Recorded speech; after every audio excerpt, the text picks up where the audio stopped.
I'm just going to show you some of the water and aircraft that I have made and tested here since that time, and some I'm working on now.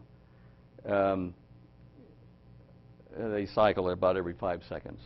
This one was something that I made for a DARPA proposal for a micro aerial vehicle for surveillance.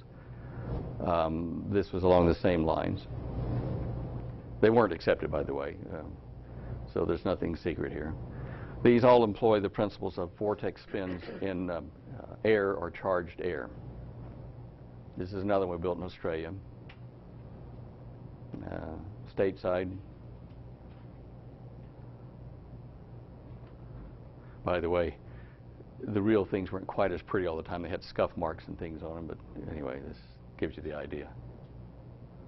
Some of them were made out of different materials, fibers, composite, and things like that. All of these have definite reasons for their design.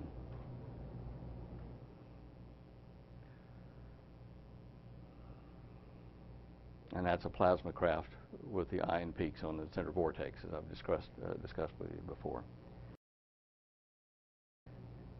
The two waves add to form a taller hump than the first one. Okay? This is wave addition. Now here are those equations in moving form.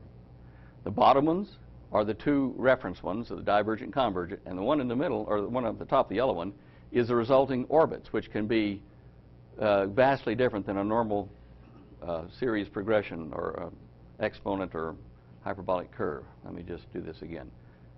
Look at this.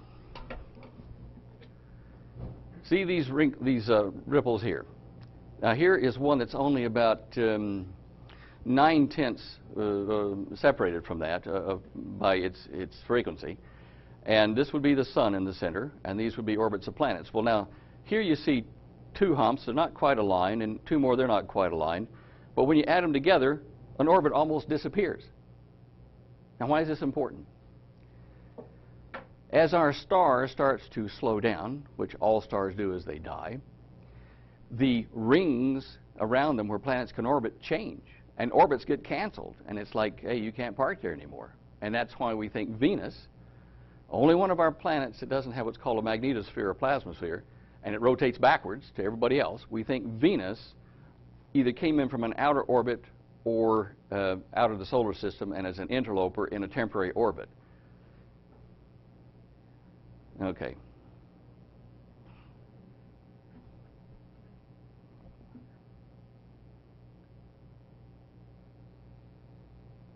Okay, this is going to annoy you for a minute. This is sound waves around 110 cycles, somewhere in that range. It varies as I'm doing what I'm doing. I'm going to show you how we have the bubble formed, and then at the very end, there's going to be a very quick flash. You will see two large spheres on the Coke surface and a little tiny one coming in, and then suddenly bouncing away like crazy. This doesn't happen because of surface tension. This happens because their spins are opposite. The little guy has got a spin that goes out like this. The big guy has one that comes the other direction. And so when they get close to each other, they bounce off. Not magic, not electrostatics, but just pure movement.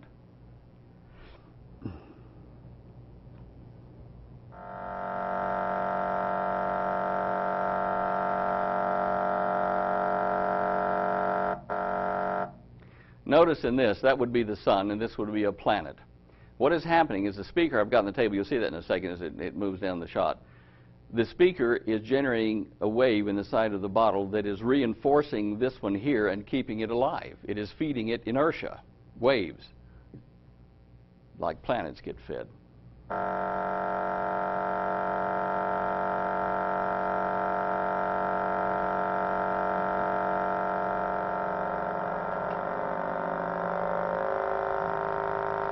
Now this is generating one of those balls. It'll pop up here in the lower right corner.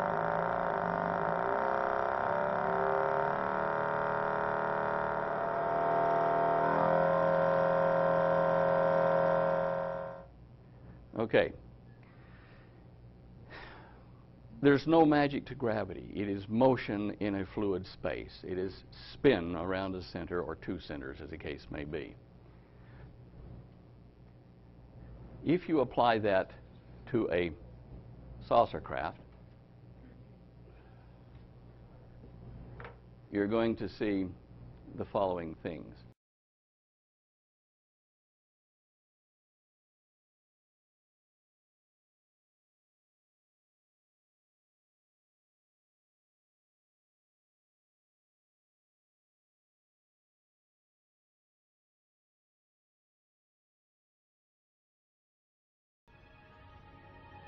Better off dead, if you ask me. You'll get your blood pressure up. It's not good for the baby. What's not good for my baby is sharing my home with a killer alien from outer space. I'm not gonna get humped by a giant red gorilla in space, okay? No, thank you.